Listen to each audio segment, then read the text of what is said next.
Glória a Deus, a paz do Senhor Jesus, igreja. É uma honra, uma alegria muito grande estar com vocês aqui nessa noite. E agora eu posso entender o porquê, de tanta expectativa no meu coração em poder estar hoje aqui. É porque no mundo do Espírito isso já estava alinhado desde o dia 28 de março do ano passado, Então é muito tempo em ebulição, mas eu creio que hoje nós vamos transbordar em nome de Jesus. Deus abençoe pastor Alexandre, pastora Priscila. É uma honra estar aqui. Eu quero render graças ao Senhor por essa oportunidade. Você tem noção do tamanho do privilégio que nós temos de estarmos juntos aqui nessa noite? Meu Deus, a gente nunca, aprendeu a dar tanto valor para momentos que outrora as pessoas achavam comuns, Hoje a gente entende o tamanho do privilégio e da oportunidade que nós estamos tendo de livremente podermos adorar o Senhor e bendizê-lo nessa noite. Deus abençoe a vida de cada um dos irmãos. Eu vou pedir, se for possível, para a gente manter as luzes exatamente como estavam antes da gente começar a ministrar e durante a ministração, se for possível, para poder favorecer também a galera que está aí atrás. Abra comigo a sua Bíblia no segundo livro dos Reis. Deixa ela aberta aí para a gente fazer essa leitura logo. Mas ainda antes da leitura da palavra de Deus, eu gostaria de anunciar para vocês aqui alguns materiais que eu julgo ser importantes por dois motivos. Primeiro, porque no caso do livro, nós estamos falando de conhecimento, E conhecimento, ele não pode ser roubado, mas pode ser compartilhado. É um tesouro ter conhecimento, E acerca dos materiais do vestuário que a gente investe no ministério, em razão de serem do reino de Deus, Todas as vezes que você adquire qualquer um dos nossos produtos, você está entrando com a gente dentro do campo missionário e fazendo a diferença em algumas regiões, tá bom? Hoje eu trago aqui para vocês os segredos das mulheres de influência. É uma idealização da pastora Thalita Pereira. Quem já ouviu falar da pastora Thalita aí, diga, oxi! Maravilha, a pastora Thalita. Ela teve essa ideia e reuniu 20 mulheres nessa primeira edição para que cada uma pudesse compartilhar uma experiência pessoal de vida ou algo que se tornou indispensável na vocação de uma das mulheres que ela julgou serem aquelas que mais tinham perfil de influência. E o que é bacana é que não foi só no trânsito cristão apenas, mas analisando também a área da saúde, da psicanálise, e aí ela foi pensando algumas mulheres de acordo com a vontade de Deus. Então você vai ter aqui um capítulo para você poder degustar em áreas específicas para produzir transformação na sua vida. Eu fiquei com um versículo, com o capítulo 20, que é o capítulo que eu abordei sobre o meu encontro com a graça de Deus. Eu demorei muito, apesar de já servir a Deus há muito tempo, a ter uma experiência de entendimento real com a graça de Deus. Eu conheci a graça de Deus no campo da teoria, da prática. Eu ainda não havia tido uma experiência real, Eu era muito religiosa e eu acreditava que só o método da santificação, ele me dava condições de exercer a minha vocação. Eu tinha isso comigo, eu achava que eu tinha que me santificar. E na verdade eu demorei a descobrir que na verdade eu não fazia isso por gratidão, mas eu fazia isso na tentativa de justificar o injustificável. O que é, Camila? A graça. Era uma forma de tentar compensar aquilo que eu recebia. Uma vez que o que eu recebia estava tão além da minha capacidade de ser, que eu achava que a única forma era me santificar ao extremo. E eu acabei vivendo um tipo de vida que começou a me roubar até a minha saúde. Eu tinha que me santificar o tempo todo, e era jejum o tempo todo, e era leitura o tempo todo. E eu comecei a distinguir o nível das pessoas que eu poderia me assentar. E aí eu já entrava e saía rapidamente, porque eu não podia saber o que as pessoas estavam inseridas, de que forma aquilo ia poder me contaminar. E foi virando uma neurose espiritual que eu demorei a identificar. Porém, o Espírito Santo de Deus não deixa a nossa mente ficar cauterizada, E aí eu tive um encontro com a graça. Quando? Quando eu comecei a perder um pouco da minha saúde, por viver um ritmo frenético na condição de ser humano, querendo me tornar totalmente espiritual, 24 horas por dia, o tempo todo. E aí a saúde foi esvaindo, porque o seu corpo não suporta. Deus não te fez para ser sobrenatural, Deus te fez para ser humano. E a gente tem muita dificuldade, porque a nossa humanidade salta aos nossos olhos só para falar das nossas fraquezas, para falar das nossas vulnerabilidades. Mas na verdade é esse tipo de coisa que nos aproxima do altar de Deus. E até que eu encontrasse, eu sofri um pouco. E aí eu abordo isso de maneira um tanto quanto biográfica, mas principalmente instrutiva, para que você também possa identificar esse caminho. Hoje, por exemplo, eu digo para as pessoas, o método de santificação não mudou. O que mudou foi a motivação. Nela hoje é a saúde. Por quê? Porque hoje eu não me santifico para justificar a graça. Porque isso é impossível. A graça não se justifica com atitude nenhuma. Ela é favor imerecível. Então você não compensa a graça, mas hoje eu continuo me santificando, porém com a motivação correta, não para justificá-la, mas para agradecê-la, e aí a motivação é muito mais saudável. Eu trouxe esses dois aqui só para dar um exemplo para vocês, que é uma coisa que eu faço. O pessoal lá em casa às vezes briga comigo, o pessoal me instrui às vezes no caminho e diz: ai Camila, assim não dá, você demora muito. Mas é porque eu não sei só autografar, eu acabo fazendo uma dedicatória profética especial e aleatória. E aí eu acabo pegando 1, 2 caixas do livro, tiro aí umas 2 horas por dia, e ali eu debruço a próprio punho a fim de dedicar algumas palavras que na minha fé eu acredito que a pessoa vai pegar, e na hora que eu estou escrevendo eu não sei para quem é, mas Deus sabe e Ele faz a pessoa pegar. Isso é a minha fé, tá bom? Então eu sempre separo uma quantidade específica, e hoje a gente separou o equivalente aí a 2 caixas quase, aonde eu faço uma dedicação aleatória, porém altamente profética. Hoje, por exemplo, eu trouxe aqui uma na minha mão. Por que, Camila, você não só assina? Porque eu acho que a minha assinatura, meu irmão, e R$15 no McLanche Feliz dá no mesmo. Agora a dedicatória não, pode te acertar igual uma flecha acerta um alvo, né? E aí eu faço aqui, mas com o coração sincero. Hoje, por exemplo, eu fiz uma aqui escrita assim: seja forte e corajosa. Essa é a sua essência em Deus. Se você não está se sentindo assim agora, chegue mais perto dele, você se sentirá cada vez mais forte, pois essa é quem você é realmente. É como Deus te fez para si. Um beijo, corajosa, te amo em Cristo. Sua amiga pastora Camila. Influencie positivamente. Agora tem socão também. De vez em quando eu dou na boca do estômago. Ó, se você tem Deus, é sério, você já tem tudo. Você só precisa de um tempo de oração e uma boa xícara de café. E se não gosta de café, bebe de novo porque você tomou errado. Vai dar tudo certo, esperança sempre. Sua fé em Deus é a vitória que vence o mundo. Um beijo, pastora Camila. E assim vai indo, assim vai indo. Tem uma que eu escrevo assim: olha, quando Deus te fizer uma promessa, acredita. E aí eu rasgo no ar e boto assim: sim, eu estou gritando na sua cabeça. Então eu procuro ser espontânea, tá bom? Isso aqui é para a gente contribuir com a causa missionária, especificamente nos últimos 2 anos e 3 meses dentro do Brasil, tá bom? Quando você adquire qualquer uma dessas peças, você entra com a gente na obra missionária, tá? Tem hoje aqui o queridinho delas, o vestido do leão. Vocês já sabem qual é a temática dele, né, gente? Botou um tênisinho, derruba 10 anos em qualquer idade, tá bom? Coloca aí o do leão para mim, obrigada. E tem a bata, que ela é toda trabalhada no strass, na viscolaicra. Ela é muito boa, pensa num material bacana. Inclusive o fornecedor tá aí, se tiver algum defeito, fala comigo ainda hoje. Tô brincando, Fábio, te amo. Tá aqui, ó, num estilo de cores que todo mundo ama, preto e cinza. Por quê, Camila? Porque eu descobri que no mundo da moda isso chama block color, que é o quê? A capacidade de harmonizar com qualquer cor. Então é pra quem? Não sabe combinar roupa, dá de presente, não precisa nem falar por quê. Você já sabe que vai dar certo, ajuda a amiga. E pra macharada, tem macho alfa aí? Diga eu! Ajuda os teus servos, Senhor. Tem macho alfa aí? Diga eu aqui! Agora senti firmeza. Tá aqui a camiseta do leão, a long, mas ela é tão bacana que a mulherada também, quando coloca leg, coloca ela, porque ela deixa confortável, comprida, decente, mas foi feita pensando nos homens. Camila, meu leão não tá aqui, leva pra ele. Camila, meu leão tá tão devagar, joga em cima dele ainda hoje que ele vai rugir essa noite, né? E o boné, tá aí o boné, cabeça pra cima, material top do meu esposo. As pessoas não sabem porque a maioria delas só me vê no púlpito, mas boné é uma coisa que eu carrego para a vida, porque eu particularmente gosto muito de boné. E aí a gente idealizou essa marca, vocês desejando adquirir, vai estar tudo lá no hall de saída. Você sabe onde é o hall de saída? O mesmo de entrada, só que no final do culto muda. Se torna de saída, tá bom? Glória a Deus. Segundo livro dos Reis de Israel, capítulo de número 4.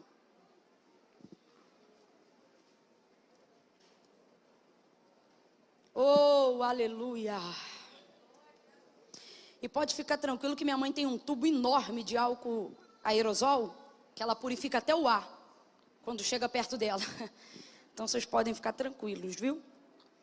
Segundo livro dos Reis de Israel, capítulo de número 4, a partir do verso 8 em diante, quem achou, diga amém. Diz assim o texto sagrado: certo dia Eliseu foi a Sunem, onde havia uma mulher rica que o reteve para comer. Daí todas as vezes que passava por lá, entrava para comer. Disse ela a seu marido: vejo que este que sempre passa por nós é um santo homem de Deus. Façamos-lhe um pequeno quarto no terraço e ali ponhamos uma cama, uma mesa, uma cadeira e um candeeiro. E quando ele vier a nós, para ali se recolherá. Certo dia chegou Eliseu, recolheu-se àquele quarto e se deitou. E disse ele a seu moço Geazi: chama a sunamita. E chamando a ele, ela se apresentou perante o profeta. E disse Eliseu a Geazi: diga-lhe assim: tu tens nos tratado com todo zelo, diga agora o que se há de fazer por ti. Haverá alguma coisa que se fale por ti ao rei ou ao chefe do exército?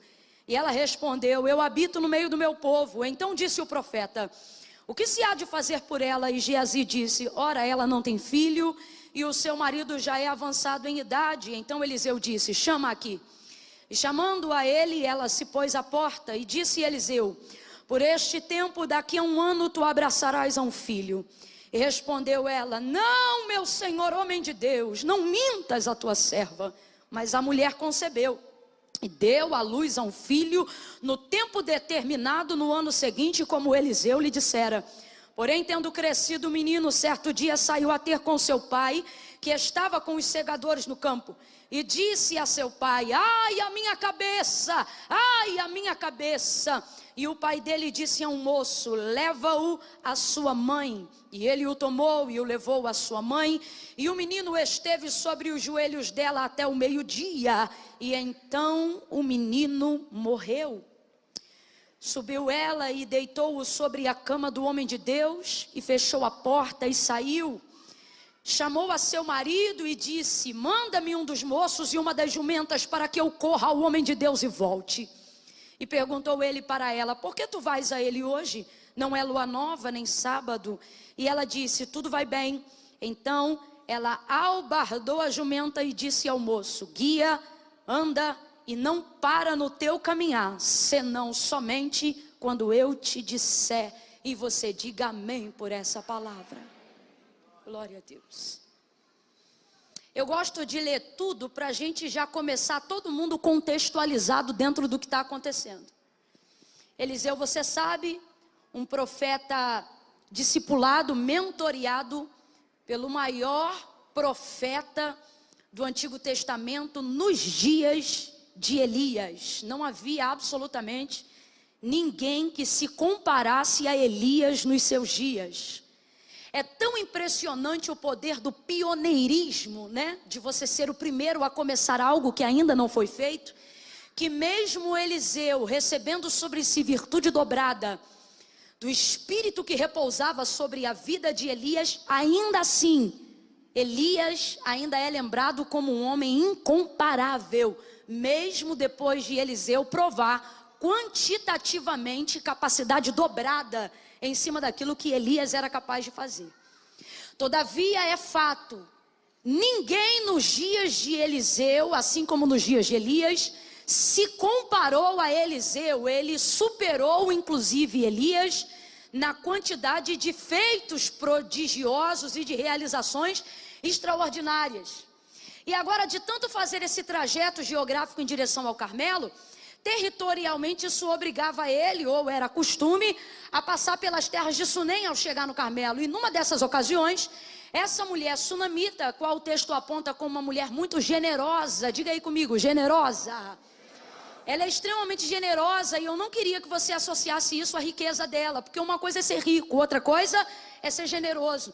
Não significa que todo rico é generoso, e nem que todo generoso, para ser generoso, tem que ser rico.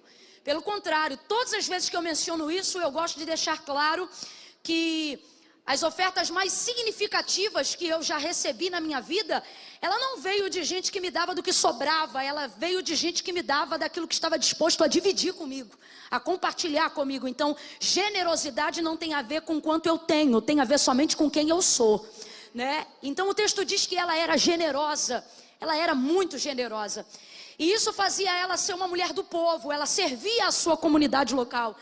Essa mulher, ela poderia ser uma das tipologias mais exatas de uma igreja iniciante, né?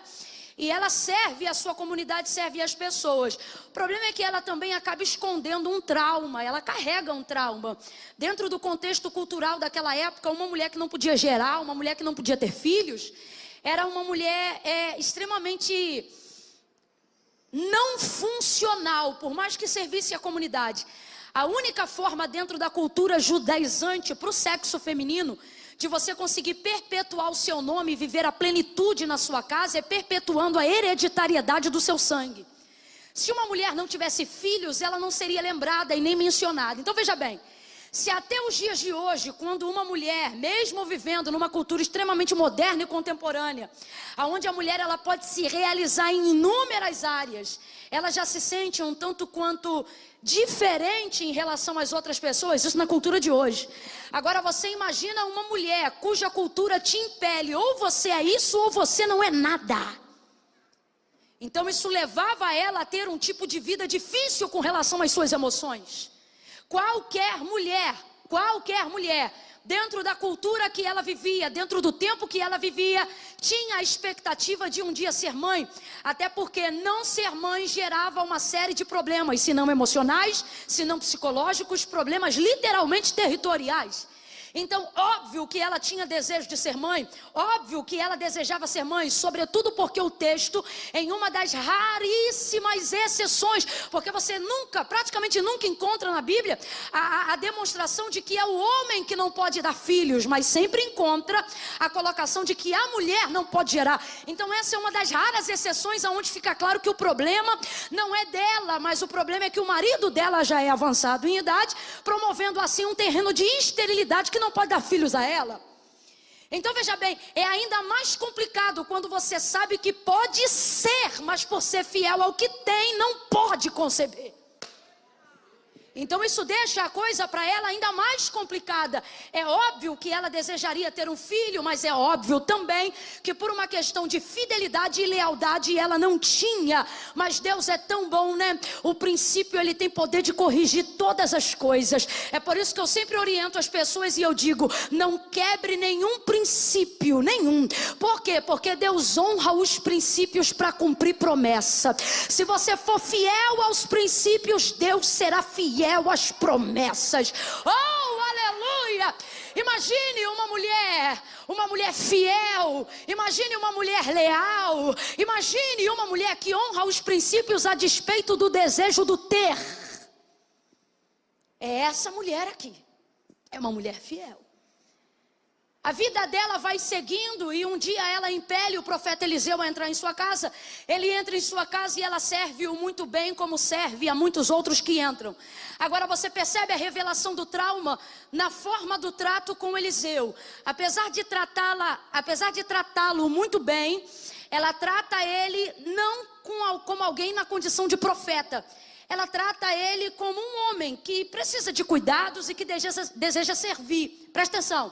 Ela trata ele na mesma condição de igualdade que ela trataria outras pessoas que já recebeu em sua casa. Isso não é feio, absolutamente, não é feio. Pelo contrário, a honra dela é tão elevada que ela não precisa fazer distinção entre quem ela trata. Porque honra não tem a ver apenas com o honrado, mas tem a ver com quem deseja honrar. Quando você é alguém honrado, você não distingue tão separadamente a honra. É tipo assim, olha, eu particularmente gosto de tratar todo mundo muito bem, porque eu não sei com quem eu estou tratando. E isso é muito bom porque disciplina o teu comportamento com as pessoas. Então se a pessoa é grande ou se é pequena, isso não vai caber nem a mim nem a você, porque o seu tratamento de honra é a todos. Isso facilita muitas coisas, isso evita muitos problemas. Então não é que isso seja um problema, só que a maneira como ela recebe o profeta Eliseu em sua casa fala mais dela do que de Eliseu. Fala muito mais dela do que de Eliseu. Agora, aonde você percebe o trauma? O fato de que, apesar dela tratar todo mundo muito bem, Eliseu não se compara a absolutamente ninguém. Sua fama já percorria todos os lugares e territórios de Israel. Eliseu era um homem extremamente conhecido por causa da virtude do seu poder e da sua unção. Então, de fato e de verdade, ele era incomum. Para uma pessoa que sabe o poder profético que há na vida de Eliseu, não tem como você receber ele usando a mesma régua que você utiliza para todos. Mas por que ela utiliza essa régua? Porque a única coisa que coloca Eliseu em ascensão a todos os outros é a sua virtude profética. E é justamente esta virtude profética que ela não deseja se relacionar. Ele tem cara de profeta, jeito de profeta, voz de profeta, roupa de profeta, está tudo na Bíblia. Bordão de profeta, moço de profeta e a capa do profeta Elias sobre ele, mas ela não quer se relacionar com o ministério profético dele, e sendo israelita, isso é incomum. Se ela fosse cananeia, se ela fosse dos caldeus, enfim, se ela transitasse em qualquer outra cultura, isso poderia ser compreensível, mas não em Israel, porque Israel é terra de profeta. Só que o texto também diz que ela já recebeu muita gente em casa. E aí ela começa a revelar aqui o trauma dela. Quando, Camila? Quando o tempo todo, mesmo sabendo quem ele é e o que ele pode, ela não se relaciona com aquilo que ele pode fazer. O tempo vai passando, ela constrange ele a entrar, a comer dentro de sua casa. Ela impele ele a essa realidade, ele começa a ficar dentro da casa dela. Todas as vezes que passa lá, agora ele é um hóspede que não precisa de convite para entrar. Eles fazem uma aliança fraterna com toda a família. Geazi também goza dessas bênçãos. E um dia, constrangido de ser tão abençoado. E por que constrangido?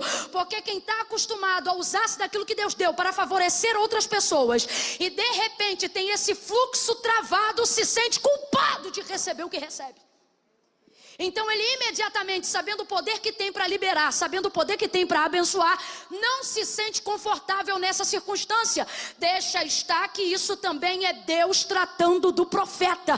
Camila, eu ainda não entendi, vai entender. Deus permite duas pessoas, cada uma afetada em uma área. Camila, pode dois afetados se curarem? Podem. Quando o quê? Quando a área dos seus traumas são diferentes. O que machuca um às vezes é a cura do outro, e o que machucou o outro às vezes é a cura do um.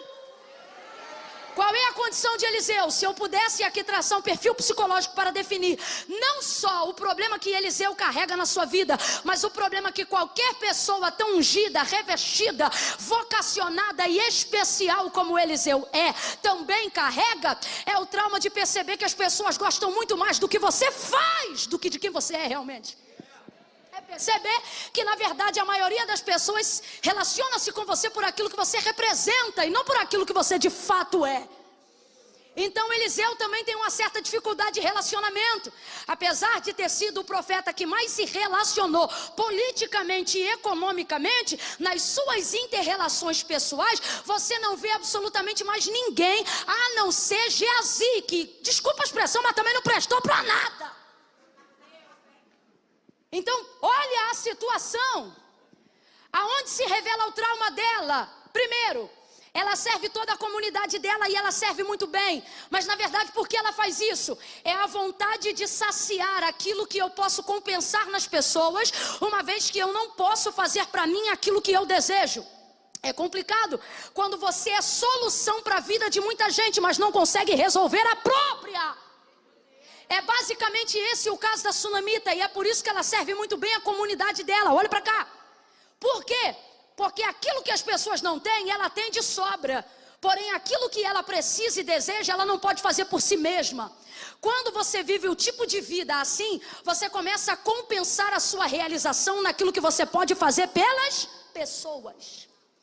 Camille, isso é bom? É bom, mas não é definitivo e você precisa aprender a separar. Por quê? Porque você pode realizar quantas pessoas forem possíveis. Você só não pode esquecer que nenhuma delas é você. E agora a gente vai parar de espiritualizar por alguns instantes. Me ajuda aqui que colou, hein? Foi. O que houve? Já pensou, tu cai? Ia ser fortão, hein? Ela começa a entrar nesse quesito sistemático, sabe?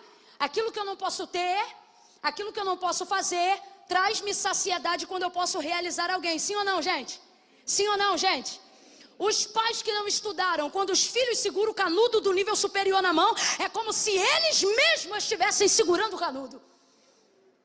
As mães que não casaram, que foram solteiras, quando conseguem tirar a filha de dentro de casa casando, não que ela tenha inveja nem nada, mas ela se realiza em perceber que restituiu através da filha. Sim ou não, gente? Sim ou não? Os pais que hoje são pais, mas tiveram os piores pais que alguém poderia idealizar para alguém. Aqueles que conseguiram ser resilientes diante da história, que atravessaram, se tornam hoje os pais que não tiveram para se realizar nos filhos que um dia eles foram, mas tiveram falta de um pai. Aí eles vão lá e são, ao contrário do que aprenderam, os melhores pais que podem ser para os seus filhos. Por quê? Porque quando eu não consigo realização na área que me confronta, o meu cérebro cria um mecanismo de me realizar fazendo bem ao próximo. É uma forma de dizer: ei, não é porque você não conseguiu fazer o que queria que você é inútil, você pode ainda fazer muitas coisas, e isso é maravilhoso. Quem entende isso, diga amém. Mas Deus me trouxe hoje aqui para tratar de uma área muito específica, e Ele está dizendo: só não se iluda. Por quê? Porque a realização das pessoas é das pessoas. Você não pode fazer isso na tentativa de anular e de trazer esquecimento. Aquilo que você não pode fazer por si mesmo, você uma hora vai ter que encarar aquilo que você não tem, aquilo que você não é. Por quê? Porque o que eu faço pelos outros traz em mim compensação paliativa. Resolver meus sentimentos traz para mim solução definitiva.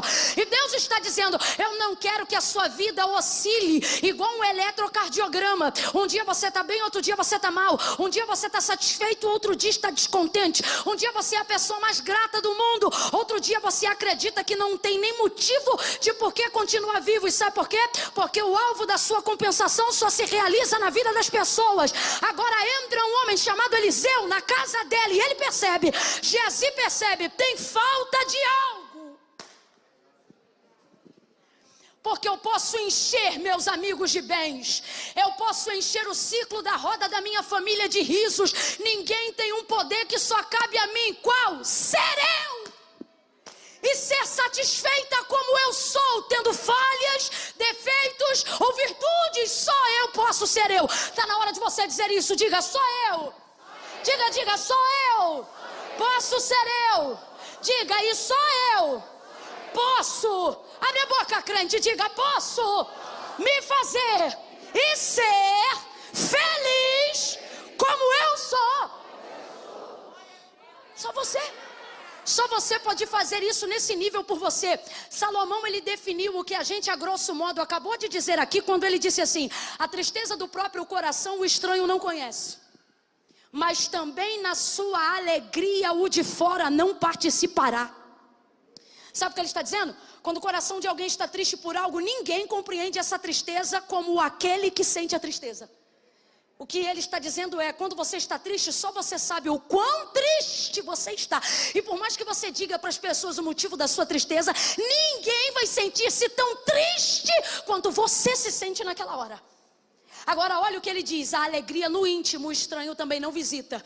Olha o que ele está dizendo: na hora da sua alegria, vai acontecer como foi na hora da sua tristeza. Ela é tão boa que por mais que as pessoas aplaudam, glorifiquem, pulem, exaltem, ele está dizendo: ninguém vai sentir mais alegria do que você, sentindo dentro de você mesmo. Oh meu Deus! Compreendendo essa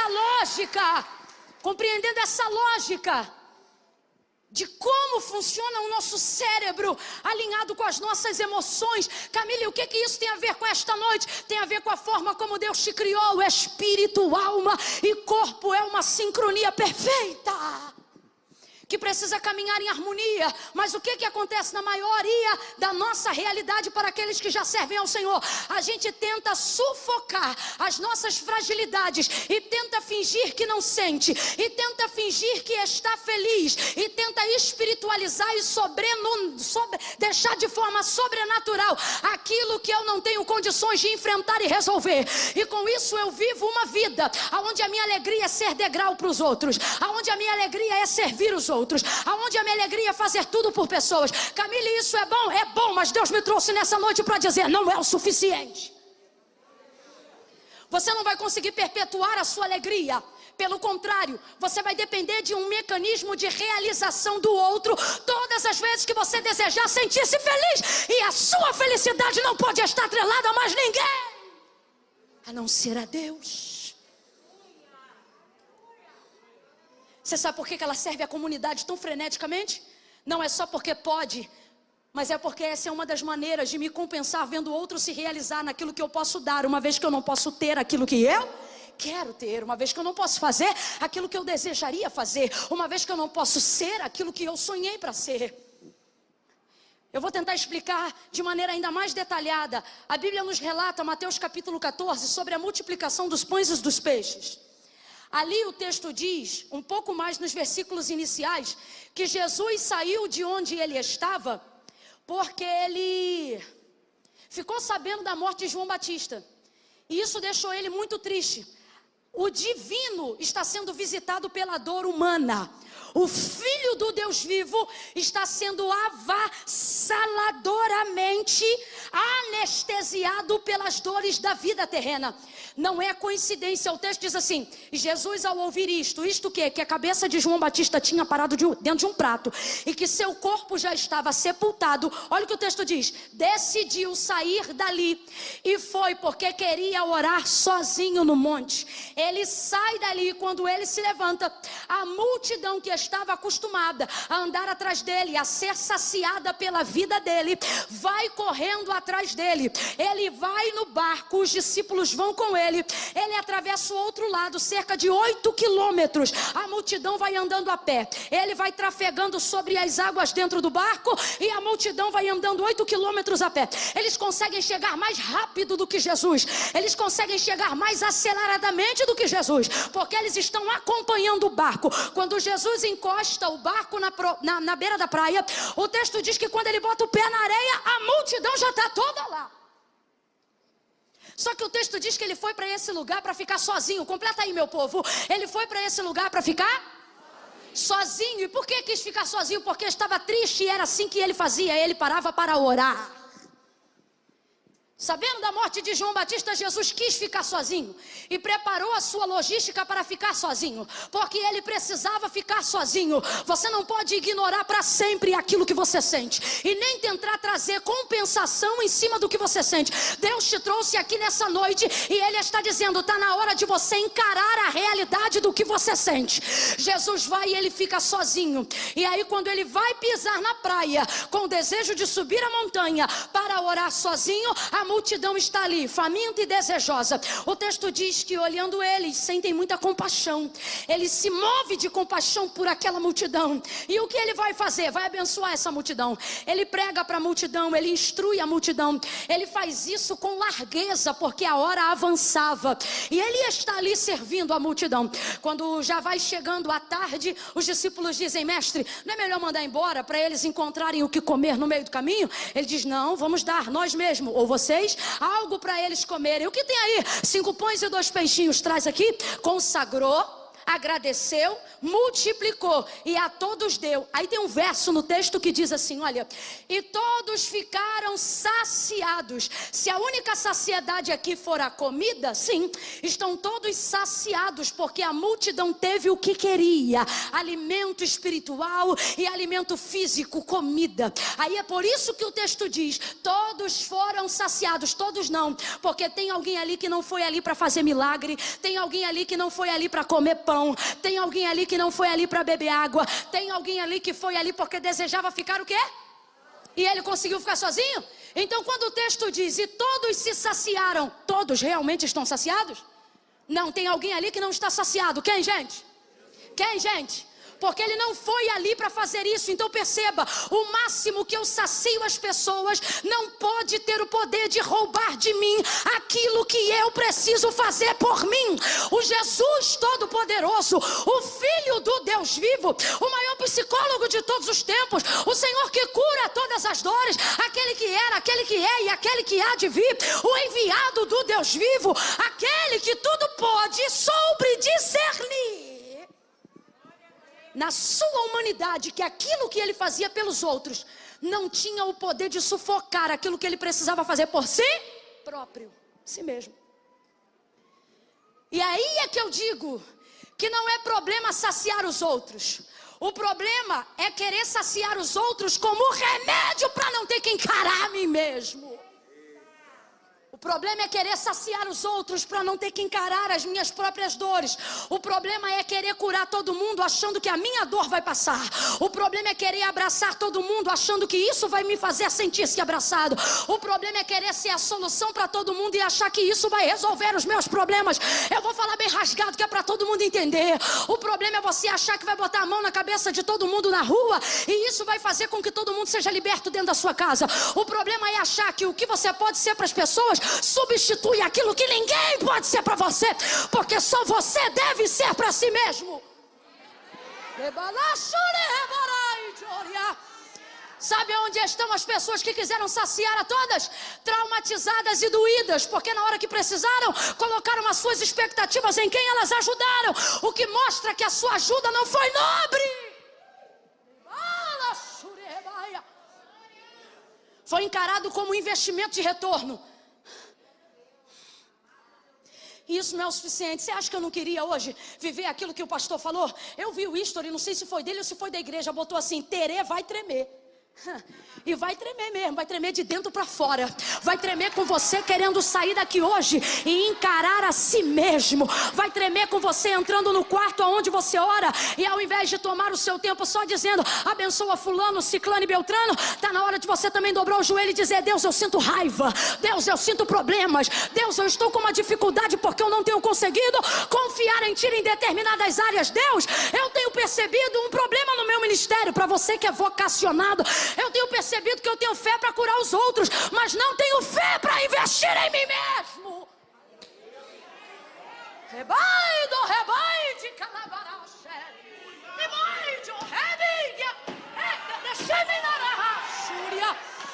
O rapaz da mídia disse assim para mim: pastora, qual é o versículo? Eu falei: o versículo eu não sei, meu filho, você vê na hora. Porque eu tenho nessa mensagem, do versículo 8 até o versículo de número 28, pelo menos 5 mensagens. E eu sabia que Deus queria alguma ali. Agora a última que eu imaginava é que Deus hoje ministrasse a sua alma. Porque quando ministra o Espírito é top, a cadeira voa, os vasos giram, porque é um Espírito. O Espírito é pronto, mas a carne é... A carne não gosta de tratar dela mesma. Vamos falar dos outros. Vamos falar do que Deus vai fazer na vida dos outros. Vamos falar do que vai acontecer no futuro. Agora, quando o profeta chega na casa para falar sobre a minha dor, eu não quero. Eu não quero. Fala aí, Camila, daquilo que eu posso fazer para as pessoas. Fala aí, Camila, como eu posso servir as pessoas. Fala aí, Camila, como eu posso ocupar o meu tempo para esquecer-se daquilo que no tempo que eu tenho eu não posso resolver. Dá uma olhada para quem está do teu lado e diga: isso não vamos falar hoje. Diga para quem está do seu lado: hoje não vamos falar do que você pode fazer pelos outros. Diga: hoje vamos falar do que você deve fazer por si mesmo.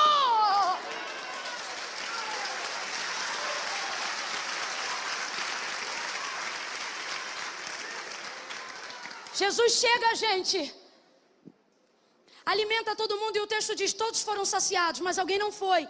E esse alguém obviamente é Jesus. Então é exemplo do que eu estou, com a ajuda de Deus, tentando fazer algumas mentes e corações aqui se alinharem e entenderem.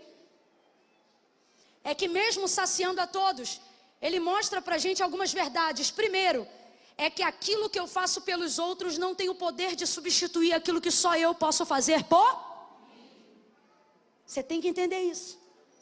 Você não pode esperar que os outros façam por você aquilo que só você deve fazer por si mesmo. Jesus tinha essa consciência humana, mesmo sendo filho do Deus vivo. Aí sabe o que ele fez? O texto diz que ele manda a multidão ir embora. Ele mesmo vai lá e manda embora. Porque aprende uma coisa hoje, de uma vez por todas, caso você ainda não saiba. De acordo com as suas necessidades, ninguém vai conhecê-las tão profundamente quanto você. Então você não pode esperar que os outros tomem simancol por você. Tipo assim, eu vou falar bem rasgadão, que é para todo mundo entender, até aqueles que têm 12 anos. Quando você é uma bênção igual Jesus, se você não mandar embora, as pessoas não vão. Você não é fofoqueiro, você não é caluniador. Você não perturba ninguém. Quando vai na tua casa, você recebe todo mundo. Se precisar de uma oração, você faz na hora. Se precisar de dar dinheiro emprestado, você primeiro consulta para saber se pode dizer sim ou não. Você é amável, você é gentil, você é exemplo de serviço, de ajuda. Quem não quer ficar perto de você? Gente, para pensar. Quem não quer ficar perto de Jesus? Jesus foi ali para ficar sozinho, mas não podia ficar sozinho. Então ele teve que, depois do alimento, mandar as pessoas embora. Se teve que mandar as pessoas embora, mesmo depois do alimento, que era a última coisa que ele fazia, abre aspas, depois do culto, para a gente entender. Mesmo assim elas não foram, é porque se não mandar embora, não vai. E é complicado, e agora eu vou lhe dizer por quê. Porque mandar embora quem te faz mal é mole. Difícil é mandar embora quem te aplaude, quem te ovaciona, quem está o tempo todo te estimulando. O problema é que quem te estimula também deseja algumas coisas de você. E você precisa entender que você não pode manter ao seu lado gente que está mantendo em você uma expectativa que agora não pode ser deles. Está na hora de você entender isso. Não é que você não quer, não é que você não pode, é que você não deve. E não significa que Jesus mandou eles embora da vida deles, não. Jesus só os despediu daquele momento. Deus trouxe gente hoje aqui para dizer: você espera que os outros discernam o seu momento, mas é difícil discernir o seu momento, porque você está a todo momento, em todo lugar, com todo mundo. E como já disse um grande filósofo cristão, quem está com todo mundo o tempo todo não tem tempo de estar com Deus nem um minuto. Olha isso, gente. Jesus vai mandá-los embora. Jesus vai despedi-los. Jesus vai lá e despede a multidão. Enquanto eu estou pregando aqui, entenda, nessa noite a instrução é didática. Deus está dizendo: avalie quais são as pessoas na sua vida que você precisa mandar embora. Da minha vida? Não, do seu momento. Você não está entendendo que tem gente que não pode ficar colado com você dependendo do momento da vida que você está vivendo? Estamos vivendo um momento, gente, onde isso é mais claro do que nunca. Às vezes você vai ter que mandar embora. Tem alguém aqui que está doido para fingir que não entende, mas o Espírito já acessou você. E está dizendo, tem gente aqui que não estava nem pensando em ninguém, mas o nome pulou igual pipoca na panela. Tem patrão aqui que espera o funcionário pedir demissão. Ai, porque eu não quero tratar disso, não quer tratar disso, então fica tranquilo. Daqui a pouquinho ele monta uma rebelião lá. Daqui aí você vai, ai, não é que não era bênção, não. Ele até era bênção, é que você não discerniu o momento. Pode ser melhor amigo do mundo. Olha o que a Bíblia diz: não fique com o teu pé fincado na casa do teu irmão. Para quê? Para que ele não se enfade de ti. Tem coisas que são boas, só ficam ruins, não porque são, mas porque nós não sabemos discernir o tempo que elas devem estar ao nosso lado. Eu tenho amigos que eu ainda carrego desde o ensino médio. Agora, Camila, eles caminham com você do ensino médio até hoje? Não, porque os caminhos foram diferentes, cada um escolheu uma coisa. Mas quando a gente se encontra, a amizade está lá viva, guardada e protegida. Por quê? Porque não é apenas estar com quem eu conheço, mas discernir que nem todos podem desfrutar do mesmo tempo daquilo que eu estou vivendo. Jesus despede primeiro a multidão. E despedir a multidão não é fácil, mas é necessário. Tem coisas que você vai fazer não porque gosta, vai fazer porque é necessário. E quem não conseguir compreender sua necessidade nem deveria estar do seu lado. Se você só é legal enquanto dá carona, se você só é legal enquanto abre o closet para essa pessoa, se você só é legal enquanto você pode ser produtiva, Está na hora de você entender que existem algumas necessidades que só você pode atender em si mesmo. Jesus manda a multidão embora e agora é a parte mais difícil. Qual é a parte difícil? Mandar os discípulos. Porque a multidão quem manda embora é Jesus e os discípulos também. Jesus chega para os discípulos e quando eles começam a caminhar com ele em direção à montanha da oração, Jesus diz para ele: entrem no barco, vão vocês também e eu encontro vocês depois. Esse nível de maturidade me chama muita atenção em Jesus. Eu sei que ele é Deus, mas como a gente vê ele vestido de humanidade, faz isso chamar a atenção da gente. O que é, Camila? Ele percebeu que o momento era dele. Sabe o que é isso? É a hora que eu preciso discernir que eu não posso travar a vida de pessoas que me amam e que se travariam por amor a mim. Só porque eu estou vivendo esse meu momento. Não, olha isso aqui, para entender. Se Jesus dobrar o joelho ali e não falar nada, eles vão dobrar o joelho com Jesus e também não vão dizer nada. Se Jesus começar a orar ali sem nem falar o motivo da oração, eles vão entrar na intercessão junto com Jesus e vão orar também. Só que Jesus foi para ali movido de tristeza pela morte de João Batista. Olhe para quem está do teu lado, dá um berro e diga: é pessoal. Não, você não gritou, diga: é pessoal.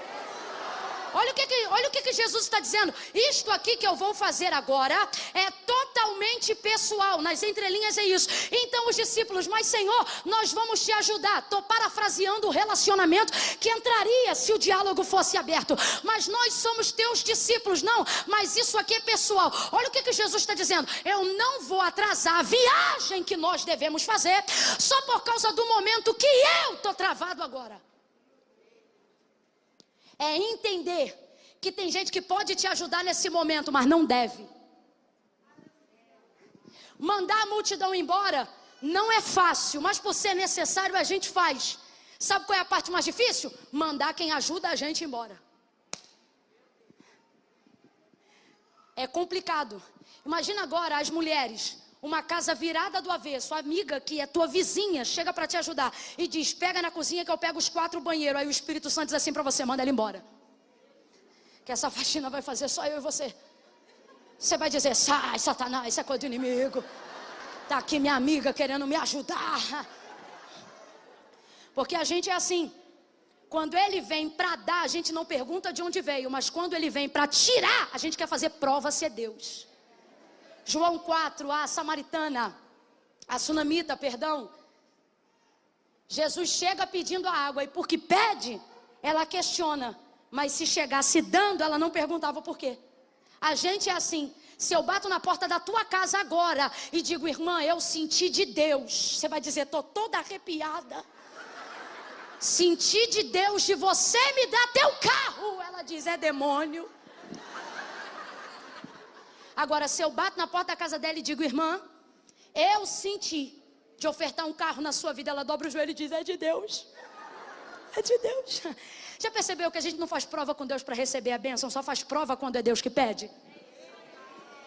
A gente é assim. A gente é assim. Jesus agora vai ter que mandar embora os escudeiros que fiéis que ajudam. São vacilões, mas estão com ele. E o testemunho não é meu não, é do próprio Cristo, que na celebração da última ceia vai dizer: vós sois os que tendes permanecido comigo nas minhas tribulações. Olha o que Jesus está dizendo: vocês são vacilão, mas estão tudo comigo. Lado a lado, ombro a ombro, junto, né? É difícil mandar embora quem Deus colocou do teu lado para andar junto. Só que Deus está dizendo pela terceira vez nesta noite: não é para tirar da tua vida, é só para você discernir o seu momento. Seu momento. Jesus manda eles embora e agora sim vai orar, vai chorar, vai falar com Deus e agora vai voltar andando sobre as águas. Por quê? Porque respeitou o seu momento. Por que vai voltar andando sobre as águas? Porque resolveu e diluiu o sentimento em oração. Parou para pensar que esse episódio que Jesus anda sobre as águas é o episódio que a tempestade não para depois que ele fala ou depois que ele chega? Porque depois que você resolve aquilo que te atormenta, você não precisa mais que o que esteja à sua volta melhore. A primeira vez da tempestade no barco, Jesus estava dormindo e a tempestade açoitava o barco. Quem lembra, diga amém. Nessa ocasião os discípulos acordam Jesus. Mestre, tu não te incomoda que nós pereçamos? Levanta, a tempestade está grande. Jesus precisou colocar-se próximo à proa do barco e liberou uma palavra: mar, aquieta-te, vento, acalma-te, e tudo cessou. Agora nessa ocasião agora de Mateus 14, ele vem andando sobre as águas e o texto diz que o vento é forte. Ele vem andando sobre as águas e o texto diz que as ondas açoitam a embarcação. Agora eu te pergunto, a tempestade para? A tempestade para? O barco para de ser açoitado? Não, isso para nós, a aplicação para nós é que alguém, quando consegue resolver seus problemas pessoais, a parte interior dessa pessoa fica tão bem resolvida que ela não depende que circunstâncias de fora cooperem. Por quê? Porque do lado de dentro ela está resolvida. Não importa o que está acontecendo do lado de fora. Vai ouvindo aí, Jesus vai andando sobre o mar, Jesus vai andando sobre as águas, o mar não para, o vento não cessa, e ele continua andando. Coisa boa, irmão, é pular no poder do lado de fora, mas melhor ainda quando você é poderoso do lado de dentro. Vai ele andando sobre as águas, vai ele caminhando sobre as águas. Pedro olha, os discípulos olham e eles pensam: é um fantasma. Jesus diz: calma, sou eu, não temam, porque quem tem paz dá paz, quem tem calma dá calma. Calma, sou eu, não tema. Aí Pedro diz assim: se és tu mesmo, manda-me ter contigo sobre as águas. Aí ele diz: então vem. Pedro agora vai andando e o mar também não para. Pedro vai andando e o vento também não se aquieta. Ele continua andando, continua andando. Quando ele olha, o vento começa a afundar. Aí Jesus chega, pega na mão dele, tira ele das águas e começa a caminhar com ele por cima das águas. Vou perguntar de novo: o mar parou de agitar? A água parou de sacudir? O vento parou de sacudir? É por isso que tem gente que não pode atravessar o momento que você está atravessando. Por quê? Porque você tem que estar preparado para na volta ajudar essas pessoas. Jesus pega na mão de Pedro e vai andando com ele. Camila, tem amigo que vai ficar chateado comigo, vai ficar chateado na ida, mas na volta vai entender porque você tinha que estar onde estava. Pegou ele pela mão e foi andando com ele sobre as águas. Agora olha que coisa linda. Esse texto de Mateus 14, calma aí que eu já volto para a 2 Reis. É o texto onde Jesus não precisou dizer: mar, aquieta-te, nem vento, acalma-te. É o texto em que ele vai andando com Pedro sobre as águas. E quando chega na embarcação, aonde estão os demais discípulos, o texto diz: e colocando ele o pé dentro do barco, o mar aquietou. Falou alguma coisa? Ele falou alguma coisa? Deu alguma ordem? Quando você aprender a respeitar o teu momento.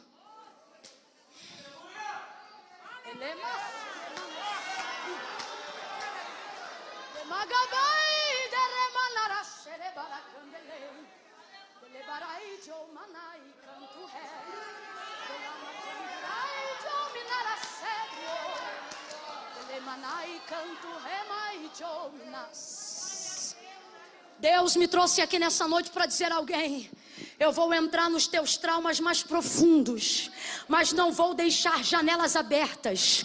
Vou te mostrar que aquilo que eu posso fazer, quando você se dispor a me ouvir, é maior do que o Rivotril fez por você até hoje. É maior do que o Voltaren fez por você até agora. A terapia é uma bênção, siga ela até o fim. Mas tem coisas que você não vai encontrar no divã do teu psicanalista. Tem coisas que você só vai entrar quando entrar no teu quarto, fechar a tua porta e dobrar os teus joelhos. Tem coisas que a gente só consegue falar na sala de um psicanalista depois que a gente consegue verbalizar em oração dentro de um quarto sozinho. Eu não estou dizendo que Deus substitui o médico, nem o médico vai substituir Deus.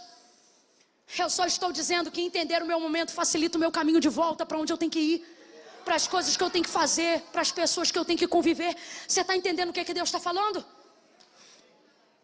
Eu vejo indo para o deserto orar um Jesus triste pela morte de um amigo. Porque não sou eu que digo, é João que diz, e é o próprio Cristo quando dá testemunho. Alguns dizem é um profeta, Jesus diz maior que um anjo. Mas quando perguntam: João, quem é você? Ele diz: eu sou o amigo do noivo. Sabe qual é o mais complicado? É ter poder de 4 dias depois dizer: Lázaro, vem para fora. É ter o mesmo poder para restituir a cabeça de João Batista no lugar, mas entender que liberdade de ter poder não é só poder para fazer, mas é podendo escolher não fazer. Poderia ter dito a ele, como fez a Lázaro: levanta.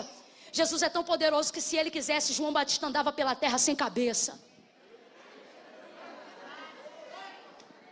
Mas por que não fez? Porque tem coisa que chega na nossa vida para cumprir um propósito. Nem todos são curados, nem todos também são ressuscitados. E Camila, por que será que Jesus não ressuscitou João Batista? A eternidade vai revelar, mas um motivo aqui que vale a pena pensar é o fato de entender que João Batista cumpriu todo o seu papel. Depois que você faz tudo que você tem para fazer, o que resta a Jesus é dar testemunho de você. É por isso que tem gente que ele não ressuscita. Porque para você pode ter faltado ainda alguma coisa, mas para Jesus a pessoa fez tudo. Tudo que tinha para fazer foi tudo que tinha que ser. Volta para 2 Reis. Essa mulher é uma mulher que sacia a comunidade local, ajuda todas as pessoas. E isso é maravilhoso. O problema é que na hora que ela tem a oportunidade de viver aquilo que ela queria e que só ela pode viver, ela prefere dizer que não quer viver. Porque quando chega a hora dela ser abençoada e Eliseu diz: como é que eu vou fazer? E Geazi diz: ó, não tem filho. Ah é? Traz aqui ela. Ele traz, quando ela para na porta do quarto do homem de Deus, ele não pergunta se ela quer. Eu acho isso lindo. Sabe por que isso é lindo? Porque Deus sabe trabalhar com os nossos traumas. Eu vou te explicar por que é trauma. É uma coisa que a gente quer. Mas quando a gente vê que não pode ter o que a gente quer, a gente não deixa de querer só porque chega à conclusão de que não pode. Quem aqui sem ter R$1 no bolso já ficou na rede social vendo aquelas casas bonitas, luxuosas? Quem segue os perfis de arquitetura moderna? Aqueles armários que abre você passando a mão assim. Você olha para o teu, tem um tijolo amparando a lateral. Mas o Instagram dela é todo clean. Quem aqui está usando o mesmo carro há 3 anos, 4, mas curte as fotos das Ferraris? Porque preste atenção, saber que eu não posso ter o que eu quero não me faz deixar de querer só porque eu chego à conclusão. É por isso que para Deus a conceição do pecado não é quando você comete, é quando você pensa. Então preste atenção, ela sabia que não podia ter, mas saber que eu não posso ter algo não tira de mim instantaneamente o desejo de querer. Então o que eu faço com aquilo que eu quero, mas não posso ter? Eu vou colocando tudo que eu posso em cima daquilo que eu não posso, para tentar esquecer daquilo que eu quero. Humanamente falando é isso que a gente faz. Fisicamente falando é isso que a gente tenta fazer. Quem aqui já ficou estressada, pegou o cartão de crédito e torrou? E quando voltou o problema não saiu, continuou lá crescido de uma fatura. A gente tenta colocar entretenimento, a gente tenta colocar coisas em cima daquilo que não pode ser substituída, mas é a nossa vontade de tentar sufocar aquilo que eu quero uma vez que eu não posso. Quem está acompanhando, diga amém. Claro que tá, Deus está rasgando a tua vida. Não força. Vai botando aqui, ó, uma em cima da outra, e no final a gente percebe que aquele querer continua lá. Isso é muito ruim. Então, ao invés de dizer para as pessoas que eu não quero mais aquilo, ou melhor, para não expor para as pessoas que eu ainda quero aquilo, se eu for perguntada se eu ainda quero aquilo, mesmo querendo, eu digo que eu não quero, porque eu não quero conversar sobre isso. Porque eu não quero ter que expor isso, porque eu não quero ter que lembrar das coisas que eu já tentei fazer e não deram certo para eu ter isso. Então deixa isso quieto. O problema é que fica lá, sufocado, mas fica lá, esmagado, mas fica lá, pressionado, mas fica lá. E é complicado quando você para diante de alguém que não pergunta sobre o que você quer, porque já sabe o que você vai dizer. E ao invés de tratar do que você sente, cura o que você sente. Vou falar desse jeito. Ele não perguntou o que era para tratar, ele deu a cura antes dela apresentar o sintoma. Por quê? Porque essa é a colheita da vida de alguém que, como ela, serve às pessoas sem esperar necessariamente delas algo em troca. Olha isso. Eu era criança na época do cruzeiro. A vida era muito apertada. Faz as contas não. A vida era muito apertada. Então quando você chegava na casa de alguém, a boa educação te dizia assim: se alguém por educação te oferecer, por educação você não aceita. E a gente ia para a casa dos outros e tudo que a gente queria quando era criança era comer. O biscoito recheado que não tinha em casa, o requeijão que não podia passar no nosso pão. E eu estou falando de uma época onde tem gente aqui que não sabe, mas a galera da década de 80 para trás sabe do que eu estou falando. Não tinha facilidade de coisas que é hoje não. As coisas eram muito difíceis. Armário em casa era coisa séria. Filho não abria armário e pegava: mãe, posso? Porque às vezes era um pacote de biscoito para o mês inteiro. Geladeira era coisa séria. Se meu pai me visse abrindo a geladeira, olhando o que eu ia pegar, e não decidisse pegar, ele considerava aquilo falta de energia. Ele dizia: quem está fazendo com a geladeira aberta? Pai, estou vendo o que eu quero. Ele: pensa no que quer primeiro, abre e pega. Porque eu não podia ficar a porta da geladeira aberta. Tem gente que não está entendendo nada, mas tem gente que está entendendo. Tá com a máscara fingindo, não sei dessa época, mas sabe. Aí nessa época minha avó, quando recebia alguém em casa, ela não perguntava se as pessoas queriam, porque ela sabia que por educação as pessoas diriam não. Então ela criou um jargão que eu levo para a minha vida até hoje. Ela dizia assim: quem quer dar não oferece, entrega. E eu cresci ouvindo isso: quem quer dar não oferece, entrega. Quem quer dar não oferece, entrega. Então eu aprendi assim, que quando uma pessoa está muito disposta a te dar, isso não tem a ver com o quanto você quer receber, tem a ver com o quanto ela deseja entregar. Essa sunamita serve às pessoas assim. Ela não serve Eliseu por aquilo que ele faz, ela serve Eliseu por aquilo que ele é. Tanto que ela não diz: marido, vamos fazer um quarto porque ele é poderoso. Marido, vamos fazer um quarto porque ele é profeta. Não, marido, vamos fazer um quarto porque eu tenho visto que este homem é santo. Ela não serve a ele por aquilo que ele pode fazer, ela serve ele por aquilo que ele... Até porque ela não quer se relacionar com o ministério profético. Vou revelar o trauma já, está chegando. Então ele vai dar a ela o resultado da sua colheita. Gente que faz o que precisa fazer, sem esperar receber do outro, também receberá de Deus a bênção, mesmo que não esteja pedindo para ela. Por quê? Porque Deus é assim. Quando Ele quer te entregar, Ele não pergunta se você quer, Ele dá. Meu Deus, gente! Ele cria o mundo, cria todas as coisas. Depois que Adão, criatura feita por Deus também, é nascido e criado, Deus diz para ele: todos os animais do campo e toda a terra está debaixo dos teus pés. Governa e sujeita a terra sobre ti. Agora veja, Deus é dono de tudo, mas Ele pega tudo e dá ao homem. Perguntou se ele queria? Perguntou se ele estava pronto? Não, Deus pegou e... Porque o homem cobra, mas Deus... Agora ouça, existem áreas da nossa vida e Deus começa a visitar agora. Guarde, porque não falo mais como pregadora, porque como pregadora eu não ia pregar nada do que preguei do verso 8 ao 16, eu ia pregar do 23 ao 28. Mas o Senhor me trouxe hoje aqui, Ele está dizendo: diga agora para ele e para ela, diga ao meu povo que neste ano eu vou tocar em áreas que você dava por esquecida.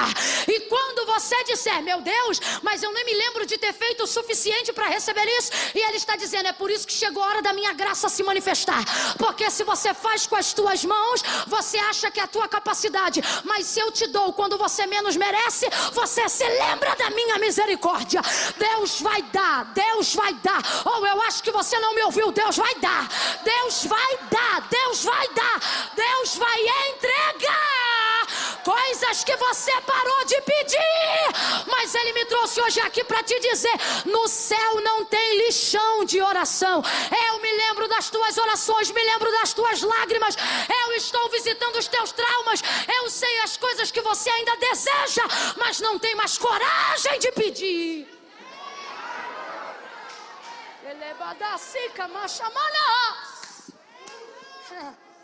É muita gente que dizendo que não quer mais casar, mas é só porque ainda não conheceu o prometido. Aí diz: casamento não é para mim não. Mas depois que o cheiroso chegar em 3 meses, tu vai ficar noivo e vai casar. Aí quem não entende nada vai dizer, foi rápido demais. Rápido demais não. Você não sabe a quantidade de tempo que isso já fica na minha mente, no meu coração. A gente prefere dizer que não quer coisas que a gente ainda quer, mas é mais fácil dizer que não quer, só para a gente não ter que falar sobre aquilo que a gente ainda deseja. Então quando alguém pergunta, e aí a faculdade, trancou a matrícula? Ah, tranquei, fazer faculdade para quê com essa idade? Deixa para lá. Mas quando você dorme, você se vê com a toga, com canudo.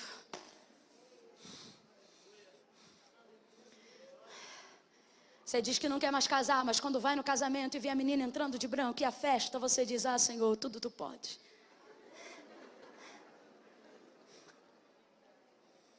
Você diz que não quer mais pregar, que vai ver isso não é para você. Afinal, os contatos não vieram, você não tem nenhuma agenda, porque você acha que ser pregador é ter agenda. Você não é pregador quando tem um contato, você é pregador quando Deus te entrega uma mensagem. E você pensa, eu acho que isso não é para mim não. Só que Deus me trouxe hoje aqui para falar rasgado e para dizer, estou visitando as áreas que você queria esquecer por não ter poder de resolver. Estou visitando, vou entrar nelas. E antes de te perguntar se você quer, você verá diante de você o que tua alma desejou.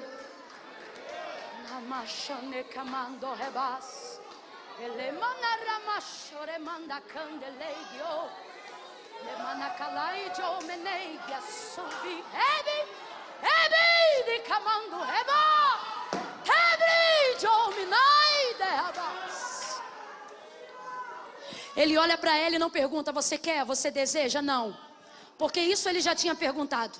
A pergunta dele não é do que você precisa, a pergunta dele é o que você deseja. Por quê? Você não pergunta para um rico para o que ele precisa. O que você deseja? Nada, estou bem. Agora eu te pergunto, estava bem de verdade? Estava bem de verdade, gente? Não estava. Não estava bem de verdade, não.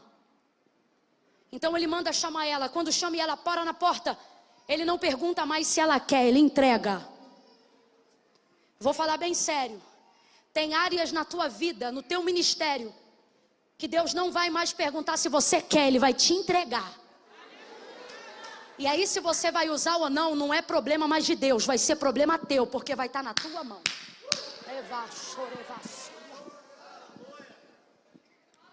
Neste tempo, diz ele para ela, tu conceberás e darás à luz a um filho. Gente, qualquer pessoa vendo que o âmago de seu desejo foi atendido, diria glória a Deus. Mas ao invés de dizer aleluia, ela diz não. Parece até que já tem 18 filhos, mas não tem nenhum. E deseja ter sim ou não? Deseja ter sim ou não? E por que então está dizendo não? Aqui está o trauma. Ela recebia muita gente em casa. Quem lembra disso? Quem lembra disso, gente? Ela diz, eu habito no meio do meu povo. A cultura de Israel impõe a hospitalidade como caráter cultural. É tão forte isso que a gente está aplicando aqui, que o autor da carta aos Hebreus, ele vai dizer que naqueles dias, Israel recebia dentro da sua casa anjos. Mas os anjos não precisavam dizer que eram anjos. Eles passeavam e eram hospedados por homens e mulheres de Deus. Porque havia na cultura de Israel a hospitalidade. Então entenda o que eu estou afirmando. Essa mulher, ela recebia muitas pessoas em casa. Quer ver uma outra coisa esquisita? Ela sabe que Eliseu é profeta. O rei sabe que Eliseu é profeta, mas ela não recebe ele na qualidade de profeta, porque tem trauma de profecia. Vou falar rasgado, você vai entender. Para pensar e começa a analisar. O texto diz que ela é rica, completa aí, já estou terminando. O texto diz que ela é? Vem, meu povo, o texto diz que ela é? Aonde você já viu rico não ter quarto de hóspede em casa? Ela tem quartos de sobra em casa, tem ou não tem? Tem ou não tem, gente? A gente melhora um pouquinho, a primeira coisa que a gente faz é um quarto de hóspede. Fulano dorme lá em casa, tem quarto de hóspede.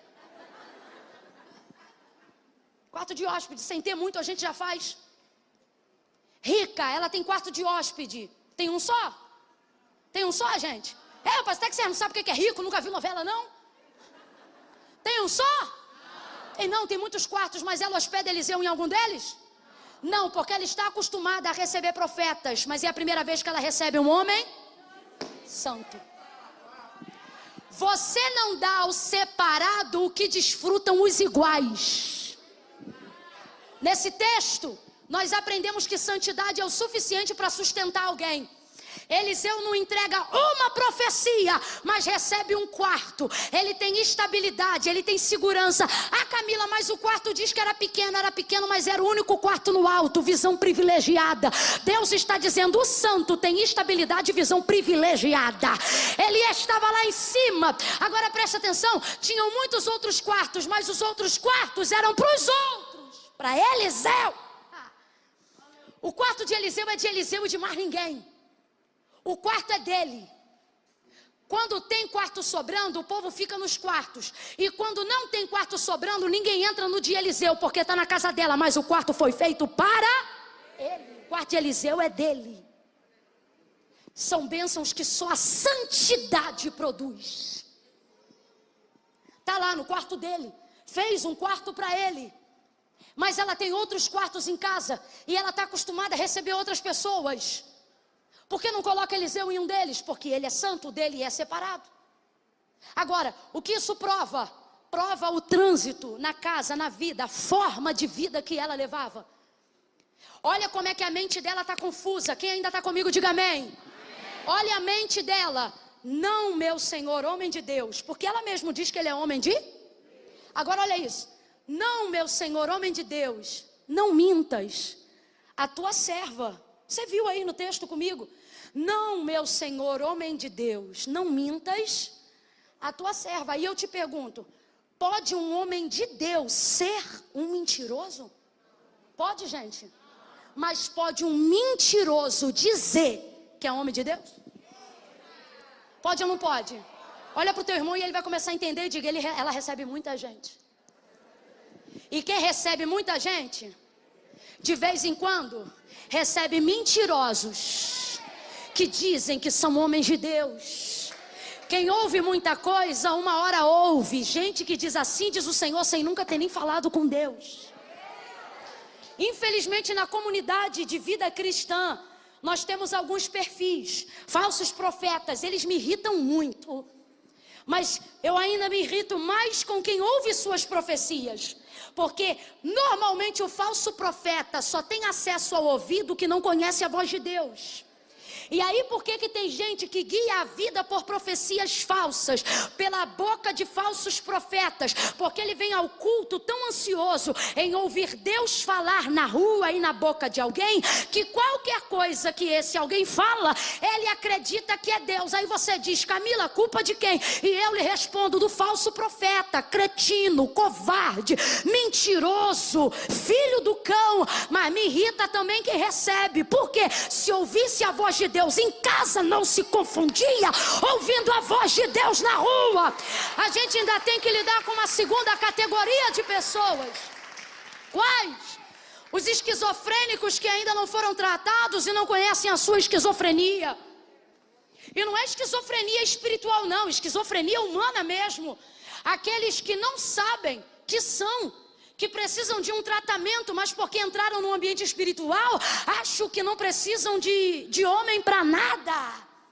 E se isso fosse uma realidade, Deus nunca teria criado a mulher para trazer a altura do homem, porque ele mesmo descia na viração do dia, todos os dias para falar com o homem. Uma pessoa que tem Deus face a face todo dia precisa de quê, gente?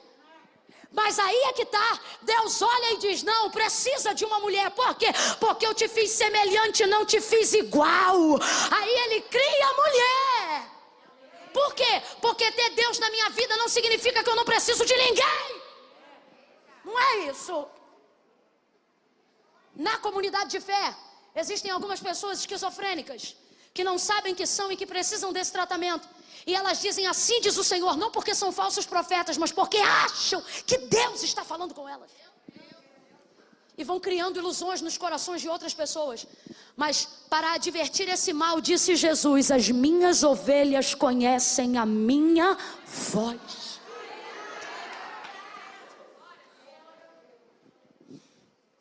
Tudo que você ouve na rua deve ser confirmação do que você ouve Deus falando a você. Tudo que você ouve na boca de alguém precisa passar pelo crivo e pelo filtro da palavra. Não tem crivo bíblico, balela, besteira, palhaçada.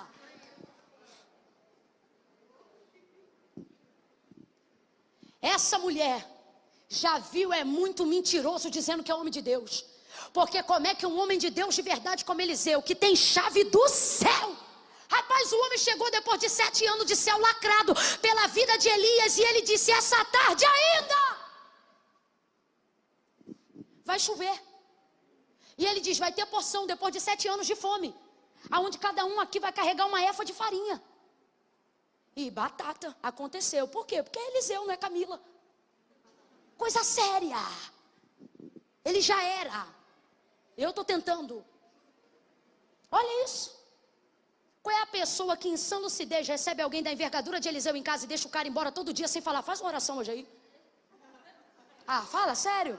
Tá falando sério? Você não ia pedir não? Ah, tá doido? Eu, hein? Nem que fosse no portão eu ia dizer: vai, libera uma palavra aí. Mas olha o trauma, ela não quer se relacionar com o profético, porque o profético traumatizou ela. Gente, eu não posso afirmar sobre ela, mas posso afirmar sobre nós.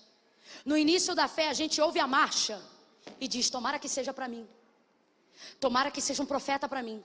Só que dependendo da quantidade de esperança falsa que a gente vai alimentando, daqui a pouco a gente ouve a marcha e já diz: não vem não. Porque a gente não aguenta mais palhaçada e meninice. Só que olha que coisa linda, Deus usou alguém que é de verdade para curar aquilo que foi falado de mentira. Camila, eu não entendi. Deus está dizendo: ei, não é porque você foi marcado por gente que te iludiu que você ainda não verá gente que Deus levantou para fazer a diferença. Você mesmo e você mesma será alguém que vai ser a cura para a área da vida de muita gente que foi marcada. Enquanto ela diz: não, meu Senhor, homem de Deus, não mintas a tua serva, ele dá prazo e ele diz: daqui a um ano, assim como eu estou falando essa palavra, ele está dizendo: daqui a um ano, entre mim e você, haverá a distância de um filho. Olha o que ele está dizendo: daqui a um ano você vai estar grávida. Não só grávida, daqui a um ano você vai conceber. Daqui a um ano a criança já vai estar no teu colo. Cumpriu ou não cumpriu? Cumpriu ou não cumpriu? Cumpriu. Cumpriu. O alvo do seu desejo foi atingido. No meio do seu trauma, preste atenção, quando ela não via mais possibilidade nenhuma de acontecer aquilo que ela desejava que acontecesse, quando a palavra de Deus na boca dos homens começou a ser para ela como uma palavra de mentira, Deus não dependeu da fé dela para cumprir. Responda para mim, gente. Quando ele disse: tu conceberás, ela disse amém? Ela disse: eu creio? Qual foi a primeira palavra que saiu da boca dela? Quem lembra? Ela disse não. Ela contrariou a palavra. É como se ele dissesse sim e ela dissesse. Mas diga para mim, gerou ou não gerou? Concebeu ou não concebeu? Porque muitas coisas na minha e na sua vida não vão acontecer só porque eu quero ou porque eu quero, deixo de querer, mas vão acontecer a partir do momento que eu estiver debaixo de uma palavra. Uma palavra. Na hora que eu falo isso, tem gente que se escandaliza, porque quer viver uma fé sensorial. Está querendo corrigir o trauma dizendo assim: isso aqui não aconteceu porque eu não tive fé o suficiente. Não, isso ou aquilo não aconteceu porque você ainda não entrou debaixo de uma. Gênesis capítulo número 1. No princípio a terra era sem forma e vazia, e o Espírito de Deus se movia sobre a face das águas. Qual era o Espírito que se movia? De Deus ou do diabo? Mas enquanto ele se move, tem sol, lua, estrela, semente, fruto, árvore, animal, homem. É o Espírito de Deus que está se movendo, mas não acontece? Vem, gente, não acontece? Porque o Espírito de Deus não reage a emoções, ele reage a... Aí o texto diz assim: e disse Deus. Olha isso, presta atenção, presta atenção. Pode ter mover, se não tiver, não vai acontecer. Pode ter fé, se não tiver, não vai acontecer. E disse Deus, haja luz. E o que aconteceu? Presta atenção, não fala o que eu quero, fala o que está na Bíblia. E disse Deus, haja luz e houve luz. Quem foi que disse amém? Quem foi que disse eu creio? Qual foi o anjo que marchou, sentiu e disse, tá ligado? Então não tenha medo de falar a verdade, tão somente se apegue à verdade e preste atenção. Há manifestação de fé em Gênesis 1, para que haja manifestação de mundo. Aí o medo. Há manifestação de fé em Gênesis 1, para que haja criação de mundo. Fala a verdade, há? O que há? Manifestação de fé? Não, manifestação de? Ninguém manifestou fé para Deus fazer o mundo, sabe por quê? Porque no mecanismo da nossa cabeça traumatizada, a gente tenta curar o nosso pensamento dizendo assim, tal coisa não aconteceu assim, porque eu não tive fé para crer. E aí na crença desse pensamento você vive assim. Deus depende da minha fé para ter poder de fazer. E é por isso que mesmo tendo fé, as coisas não acontecem. Por quê? Porque você associou a manifestação do poder de Deus à sua. E Deus não depende da minha fé para ter poder. Não, preste atenção. É como se na nossa mente, é como se no dia a dia da nossa vida, pode tocar, viu? É como, toca uma coisa que a gente não conhece, faça um espontâneo, senão a minha mente canta um pedaço e prega o outro. Ouça isso, o baterista também pode subindo, o baixista. Ouça isso, na nossa mente a gente vive como se fosse assim, olha, Deus depende da minha fé para ter poder de fazer. Entendeu? Deus depende da minha fé para ter poder de fazer. Só que Deus não depende da minha fé para ter poder nenhum. Quando eu creio, Deus pode. Quando eu não creio, Ele continua. Mas por que então que eu creio se Deus não depende da minha fé para ter poder de fazer? Porque Deus não depende da minha fé para ter poder de fazer. E por que ainda assim eu creio? Porque eu dependo da minha fé para ter poder de receber o que Deus já fez. Verso 31 do capítulo 1 do livro do Gênesis. E disse Deus, tenho-vos dado tudo. Tenho feito e tenho-vos dado tudo. Completa aí, meu povo. Tenho feito e tenho-vos dado? Tenho feito e tenho-vos dado? De novo, tenho feito e tenho-vos dado? Então, na minha fé, eu não peço para Deus fazer coisas. Uma fé verdadeira é uma fé que manifesta o que eu sinto? Não, é uma fé que manifesta a palavra. Quando você manifesta a palavra não suscita o que vai ser, a palavra traz o que já é, o que já foi feito. Então veja, em Gênesis 1, Deus não depende da minha fé para ter poder de fazer, mas eu continuo crendo. Por quê? Porque Deus não depende da minha fé para fazer, eu dependo da minha fé para receber aquilo que Deus já fez. Camila, prove, eu não provo, mas a Bíblia prova. Depois de Gênesis, capítulo de número 1, toca alguma coisa mais forte. Ei, filhão, mais forte. Eu quero uma coisa forte. Tem um blues, um jazz, uma coisa com cara de americana, um negócio assim pesado. Eu quero um troço bem pesado. A bateria vai segurando. Se o baixo quiser entrar para ficar bem pesado, pode entrar. Faz um dum aí. Isso. Eu queria que você tocasse uma outra coisa harmônica. Tenta conciliar comigo uma outra harmonia. Talvez mudar o tom daí de cima.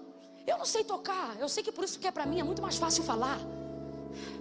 Mas eu queria uma outra coisa. Eu queria que o som do teclado fizesse um outro som. Tem aquela parte que muda, que ele faz um som diferente do que está fazendo agora. Não tem onde tem os modos para ele fazer um som diferente? Isso aí, como é que é o nome? Eu acho que é isso. Isso. Ai, garoto, isso aí. Isso. Pode aumentar só mais um pouquinho. Pode aumentar mais um pouquinho.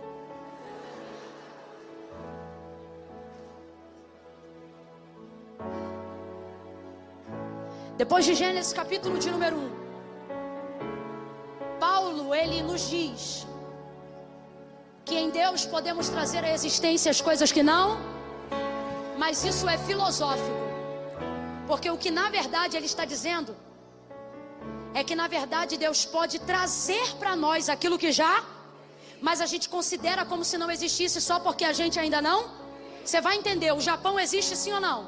Mas ele está aqui diante dos seus olhos?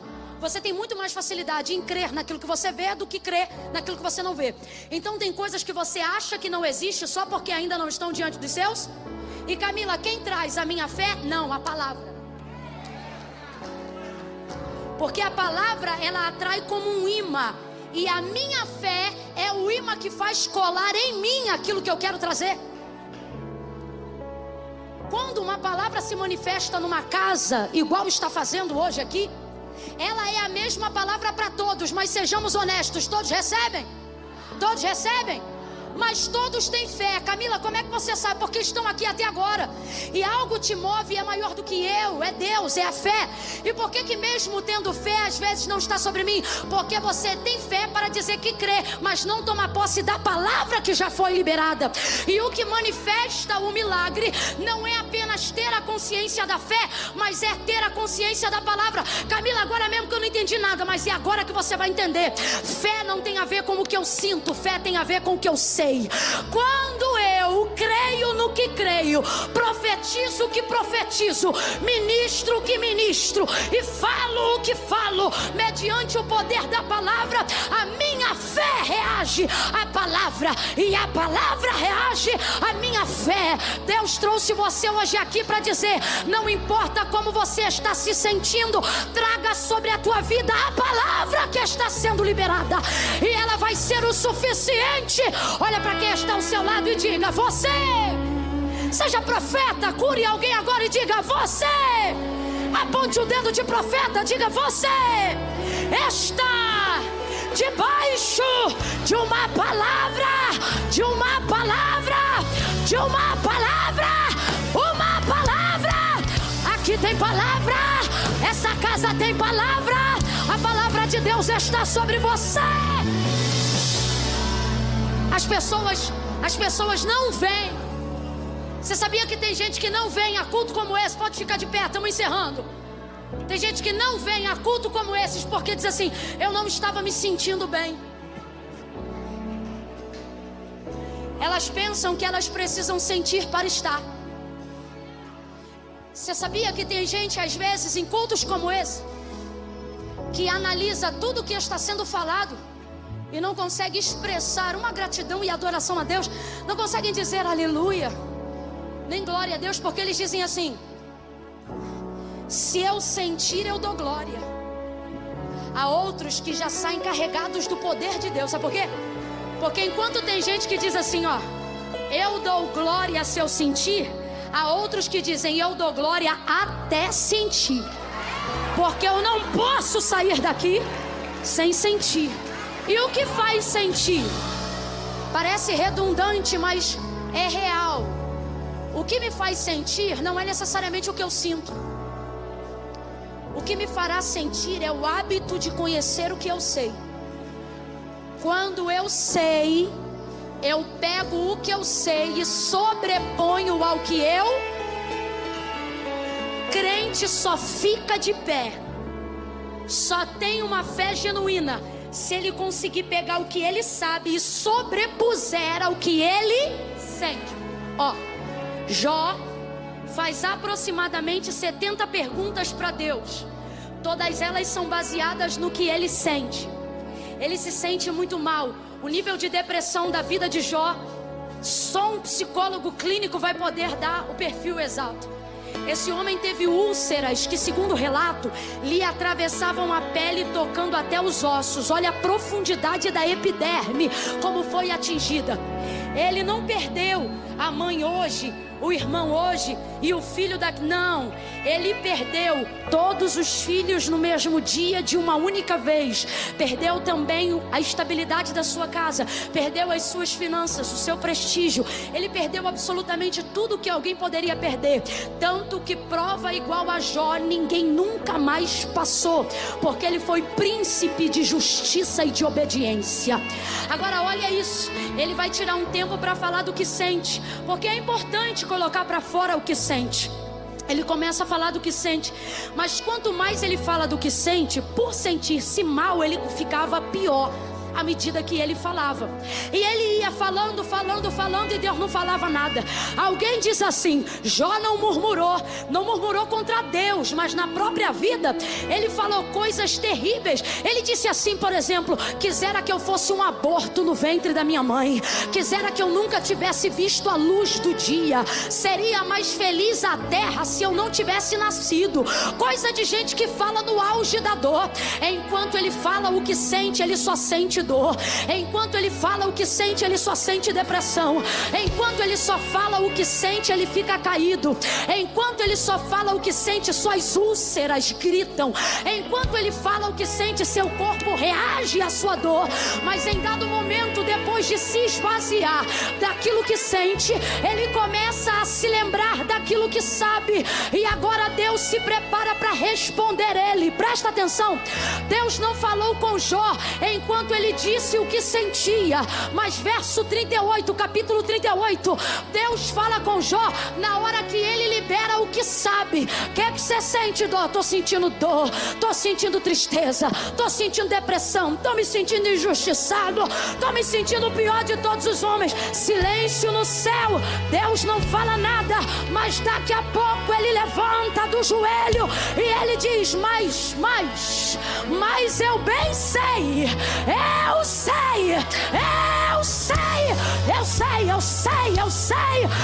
sei que o meu Redentor vive e ele se levantará, ele se levantará.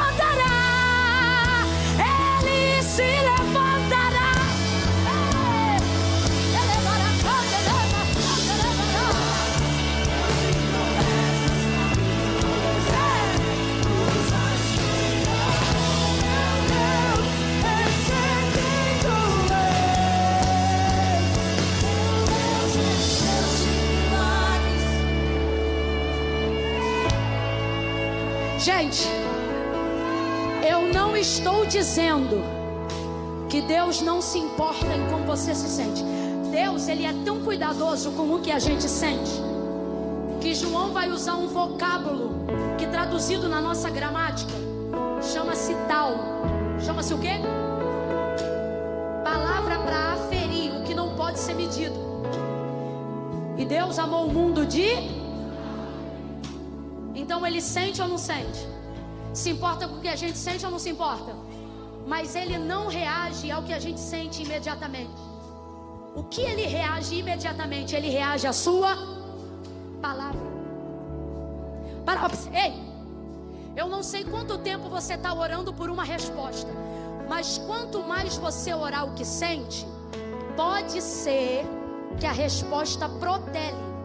Mas tem uma coisa: se você orar de acordo com o que você sabe, o que é isso?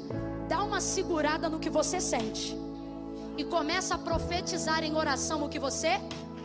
Moisés conseguiu convencer. Vai tirando aqui enquanto eu falo. Moisés conseguiu convencer, entre aspas, Deus de destruir toda a geração. Um dia, de uma vez só no deserto. Não porque ele disse: Deus, eu sinto amor por esse povo. Ele sabia, ele sentia, mas ele não ganha assim. Deus, eu amo esse povo, não mata esse... Não. Olha como ele conversa com Deus em juízo. Deus diz: eu vou matar o teu povo. Aí ele diz: meu povo não, teu povo. Aí olha como ele responde: porque tu disseste. Ou seja, Moisés não coloca diante de Deus aquilo que ele sente apenas. Moisés pega o que ele sente e transforma em lembrança daquilo que ele sabe e coloca diante de Deus. Como é que Abraão orava? Ele dizia: porque tu disseste.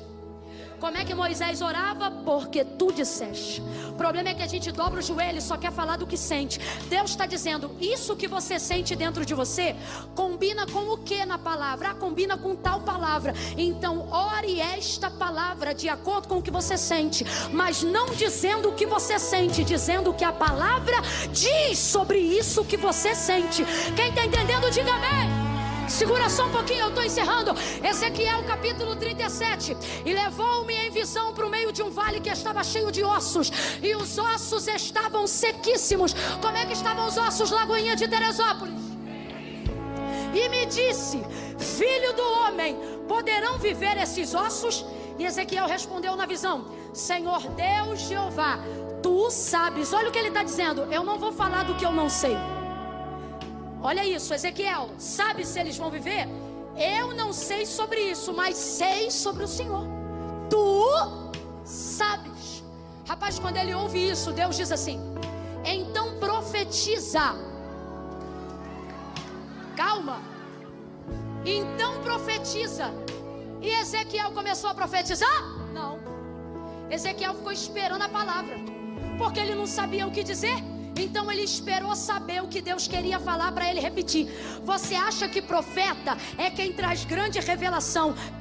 Profeta de verdade é quem tem a capacidade de reproduzir com fidelidade aquilo que Deus já disse. Aí Ezequiel diz assim, Ezequiel fica esperando. Por quê? Porque ele não vai falar o que ele sente, porque ele não está sentindo nada. E ele não vai falar o que ele acha, porque ele não sabe se os ossos podem levantar.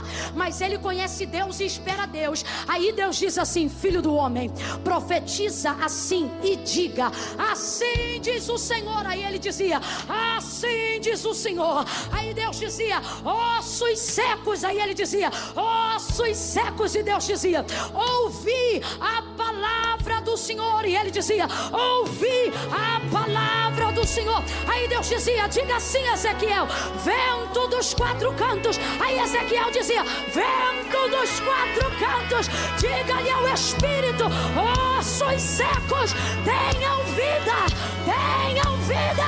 E Ezequiel repetia. Presta atenção para você entender. Eu não quero só que você sinta, porque se você só sentir, o culto acaba aqui, você vai para casa e não faz nada. Eu quero que você saiba.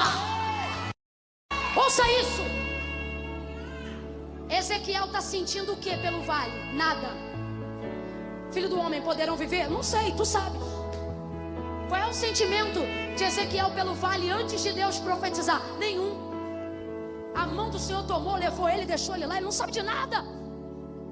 Só que ele diz: de ti eu sei. Então o que ele está dizendo? Se tu me falar, eu falo, porque para te obedecer eu não preciso sentir, eu só preciso. Aí Deus dizia: diga assim, ele dizia, diga assado, e ele dizia, diga desse jeito, e ele dizia. Ele só repetia. Aí você diz assim: se eu não sentir, eu não falo. Se você soubesse que isso aqui não é babalu, isso é palavra de Deus. Isso aqui não é telefone sem fio. Quando você reproduz o que está ali, acontece o que está ali. Bota a mão no coração comigo agora. Isso é profético. Bota a mão no coração. Quer saber? Bota a mão em cima da boca do estômago aqui, ó. Aqui é o âmago, é aqui que a gente sente. Aqui, ó. Em cima do diafragma. Quando você está apaixonado por alguém, é aqui que as borboletas voam. Quando você está nervoso, é aqui, ó, que dá o desarranjo. Porque o que você sente está aqui, ó. Diga assim, olhando para cá, e diga: fé, eu não preciso de você aqui. Vem aqui na minha mão, fé. Pega ela aí agora. Bota aqui na sua cabeça. Diga: fé, eu preciso de você aqui. Solta a mão, deixa ela aí. Volta para cá e diz: a minha fé. Diga: fé não é o que eu sinto. Diga: fé é o que eu sei. E o que você sabe é isso que vai te sustentar. Levante as duas mãos para os céus. Ah, Camila, mas todo mundo está morrendo. Mas a minha vida não funciona por comparação. Ela funciona debaixo da palavra. E o que a palavra de Deus diz sobre a sua fé, Camila? Ela me diz: 1000 cairão ao teu lado, 10.000 à tua direita, mas tu não serás atingido. Camila, mas mas está muito difícil. Eu estou me sentindo inseguro. Eu estou me sentindo insegura. Você está se sentindo inseguro porque você só anda de acordo com o que você sente. Mas hoje você vai sair daqui profetizando o que você sabe. O Senhor é meu pastor, nada me faltará. Deitar-me fez em verdes pastos, guia-me mansamente a águas tranquilas, refrigera minha alma. Guia-me pelas veredas da justiça, por amor do seu nome. Ainda que eu andasse pelo vale da sombra da morte, eu não temerei mal algum, porque tu estás comigo. A tua vara e o teu cajado me consolam. Preparas uma mesa perante mim na presença dos meus inimigos. Unge a minha cabeça, a minha cabeça, a minha cabeça com teu óleo, e o teu cálice faz transbordar. Certamente que bondade e misericórdia me seguirão todo dia. Diga comigo: todo dia, todo dia, todo dia, todo dia. Segunda, quarta, quinta, sexta, sábado, domingo, todo dia. 2019, 2020, 2021, 2022. Todo dia, todo dia, todo dia.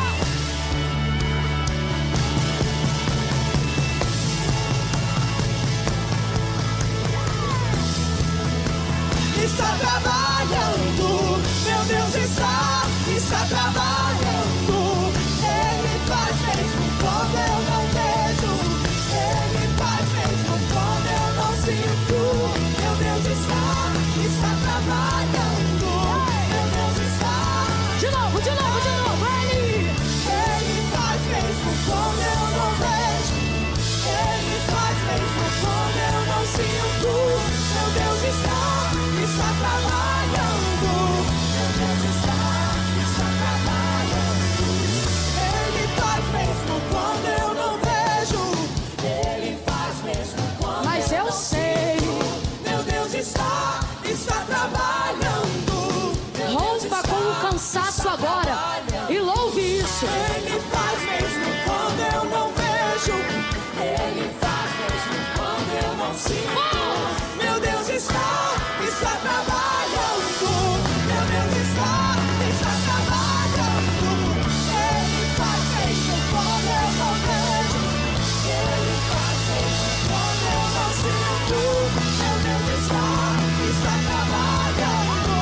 Meu Deus está. Eita, segura aí que vira vigília fácil e não pode. Quem é batizado com o Espírito Santo e com fogo? Quem é batizado com o Espírito Santo e com fogo e evidencia isso no falar em outras línguas, você está proibido de falar português agora. Fale em línguas. Fale em línguas. Camila, eu não estou sentindo. Não precisa sentir. Você sabe. Você sabe. Fale em línguas. Ore em línguas. Adore em línguas. Entregue para Deus um cântico espiritual aí agora. Camila, eu ainda não sou, mas eu quero ser. Você quer ser? Então receba o batismo do Espírito Santo com fogo para revestimento de poder. Fale em outras línguas agora. Fale em outras línguas agora.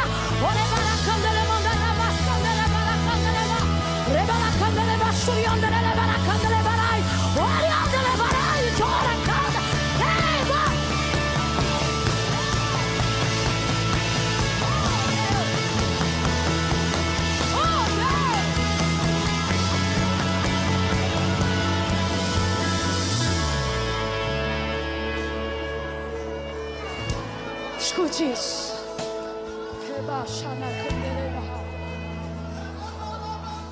Você não é guiado pelo que sente. As pessoas estão desesperadas no mundo porque elas não têm em que se apegar. Elas só se apegam àquilo que elas sentem.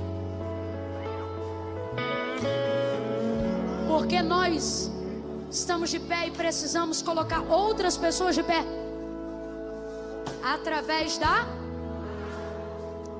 eis que não tosquenejará. O Senhor é quem te guarda. O Senhor é a tua sombra, a tua direita. É Ele quem guarda a tua alma, Ele guarda a tua entrada e a tua saída. Ele te guarda de todo mal. O sol não te molestará de dia e nem a lua de noite. Camila, por que você está falando esses salmos? Porque você sabe. Você só precisa aprender a profetizar, a repetir, a declarar. Quando coisas difíceis começarem a acontecer, não deixe que a sua boca fale só do que você sente, mas deixe com que o seu cérebro manifeste o que você sabe. Você sabe o que Deus diz ao seu respeito. Quando chegarem para o seu filho que está afastado e disserem assim: vai morrer, está no tráfico, lembre-se de qual foi a promessa que Deus te deu como mãe e fale ela. Quando disserem: vai acabar a igreja não vai aguentar a pandemia há muito tempo, não, libere aquilo que você sabe.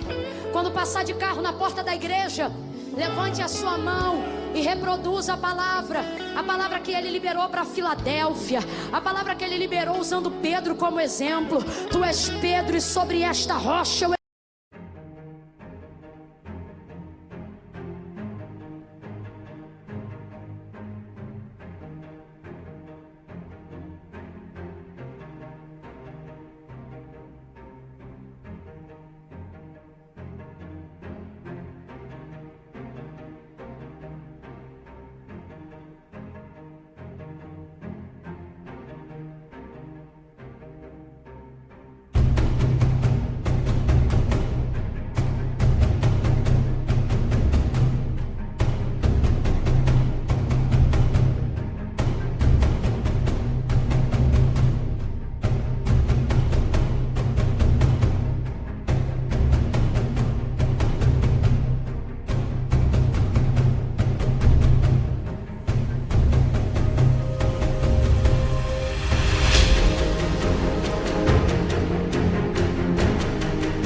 edificarei a minha igreja e as portas do inferno não prevalecerão contra ela. Quando declararem palavras de desgraça sobre a sua família, faça como Josué. Vá para a porta da tua casa, mesmo que os teus não sejam crentes, e não pergunte se eles querem servir a Jesus. Isso não é sobre o que eles sentem, é sobre a palavra que está sobre a sua cabeça. Vá para o portão de casa e diga: se Baal é Deus, que vocês sigam ele, porém eu e a minha casa serviremos ao Senhor. Profetize o que você sabe. Você sabe. Eu vou contar de 1 a 3 agora. Preste muita atenção que isso é muito sério. Segura os instrumentos aí, prepara só o refrão de uma canção. Quando eu disser 3, a gente libera o refrão. Qual o refrão, Camila? Não sei, mas eu tenho certeza que vocês têm um aí. Quando eu disser 3, somente no 3, eles vão liberar um refrão. Eu não sei quando vocês vão se reunir de novo. Tudo pode mudar a qualquer momento. Então para com essa perturbação de querer ir para casa agora. Camila, a gente está debaixo de um decreto. Eu também estou. E nós vamos fazer de tudo e vamos obedecê-lo. Mas isso é com ordem e decência. 5 minutos lá fora não muda nada, mas aqui dentro podem mudar a história da sua vida hoje.